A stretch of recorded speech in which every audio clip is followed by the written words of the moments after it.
1. I'm John Miglosh for the WDMA and the International Society for Strategic Marketing.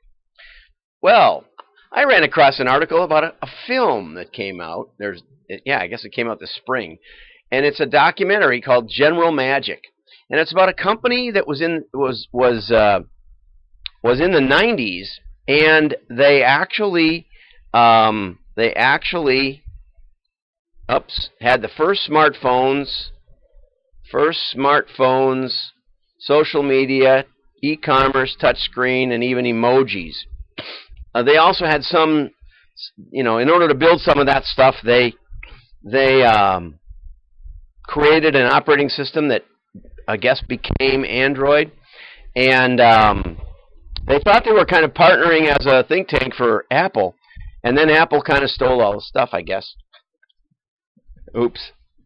And they went bankrupt, but they pioneered all kinds of things that we now take for granted today, and it was really interesting. And some people never recovered. And there's this philosophy that you have to fail to succeed, and that's the one thing you have. The one thing that you have control over in your life is trying things. You don't have much control over whether they succeed, but the more you try things, if you double your failure rate, you probably have a better chance of hitting something, although you might want to learn along the way, which is my problem. I love to try new things. Anyway, but this is a thought-provoking film. I don't know how to get your hands on it, but keep an eye out for it, because it's got, they don't have the marketing, it sounds like to me. Apple had the marketing. These guys didn't. So I'm interested, and I'm gonna be sure to try and track it down and watch it. Another thing that I ran across was an article by Sujan Patel and called "Strategies Plus Examples to Drive Growth." And Seth Godin is famous for saying, "People do not buy goods and services; they buy relations, stories, and magic." I'm not in the top 1% in income, and I'm pretty sure Seth can do this. We bought a wash machine I think we bought a Whirlpool. We had a Maytag for 30 years, and I fixed the dryer about 6 times, but the washer started leaking, and I couldn't figure out where, and we decided not to fix it. Big mistake. Should have fixed it. Because you can't try out dryers anymore. You can't try out wash machines. The one we have now does half as good a job in twice the time, so it's almost running constantly. And I don't know what the point was, but you can't try out a wash machine in the store. Big surprise. So I buy goods and services mostly, but the trouble is, how do you even figure out goods and services? The point of the article is you don't know what you're buying half the time. And I'm just starting a new relationship with a company that actually tests stuff. And yet they don't really talk about the testing very much, other than to say this is a good product, versus the other ones we aren't going to tell you what they were or what went into the test or all that stuff. But I think that is in contrast to Amazon, where people think that they get a lot of reviews, but we've already talked about all the fake reviews in the world, and how companies are hiring people to write fake reviews. And all you have to do, you can buy something and return it. You don't even have to keep it to be a verified reviewer for an Amazon product. I asked my daughter, have you ever gotten anything from Amazon that you didn't like and you didn't think you just thought was junk? She said, "Oh yeah, every now and then." They're really good about it, though. And I think that's the business model with Amazon, is that they are willing to take a try on, anybody can put up a product, basically. Wayfair is actually kind of like that, too.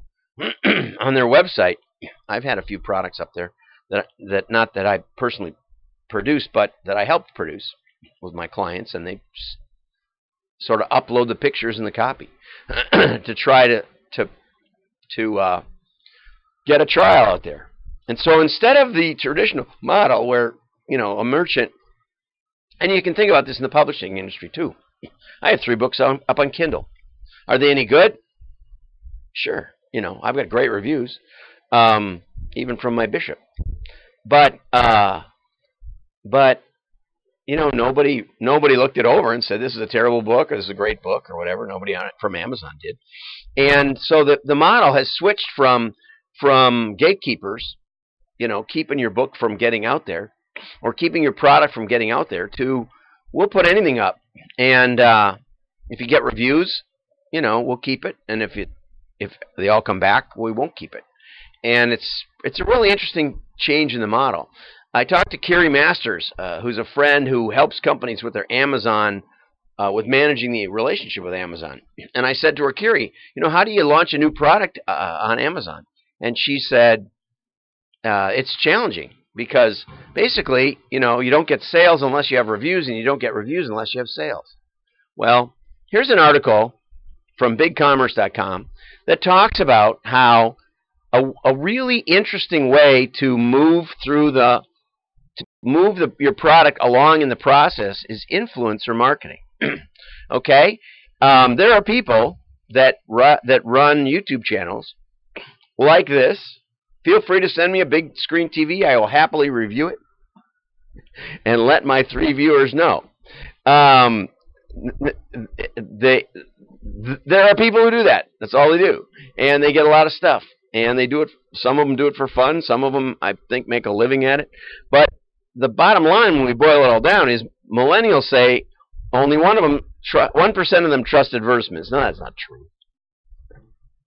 That's just false. But anyway, 33% of them trust blog reviews for purchases. Okay? Now, we know that there are fake reviews, so you got to be careful. And that's what I like about influencer marketing. What I like is when you, especially YouTube or Instagram or something, where you can actually look at the person and they're talking, and you can decide if they're telling the truth or, 71% of influencers believe it's an honest and authentic voice that keeps their audience engaged. See, right there, right? So this article is a little bit about explaining influencer marketing. Influencing is about connecting, and that's what marketing revolves around today.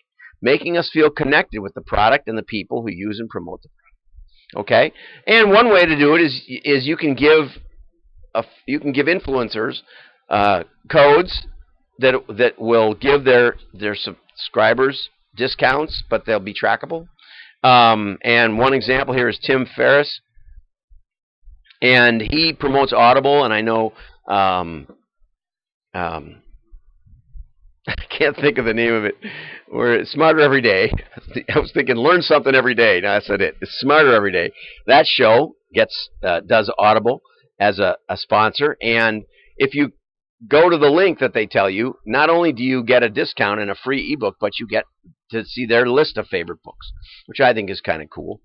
Okay, another thing is that you can have giveaways, and what I think is funny is that too few brands. This is one of the things Carrie said, is you want to do a launch before your launch. You want to do you want to launch it to the influencers. You want to go through the work of getting a little bit of buzz out there before generating buzz, before it gets up on Amazon, right? Don't just launch it and then wonder why nobody clicks. Amazon gives you a bonus if you get an early push. If you got an early, lots of people buying it right off the bat. So what you want to do is you want to get this other thing, this influencer marketing going, and that's partly crowdfunding, Kickstarter. My daughter bought some products we just love, air filters, and she can't get them. They're not in production. They sold out on Kickstarter, and now they have to ramp up because it was so positive. So, that's a way to do it. It's not so much that you need the money to get it going. It may be because you just want to launch to a lot of people. Freebies, exclusive products to these influencers. I think more often you should be able to give them enough of the product that they can give it to their followers. Make it fun for them. Even let them resell them if you want, or give them a huge discount or something, so that they can fund their influencing. And there was a really funny point in here, which I know I got a few minutes extra, but one point they made was that the larger the influencer, the lower the engagement. 1,000 followers get 8%. That's 80 likes. 10 million followers generate 1.6%. So the response is lower, and they're telling you that therefore you should go to the guy with 1,000 followers. This is 160,000 likes you got right here. 160,000 versus 80. Do the math. I'm John Miglash. Like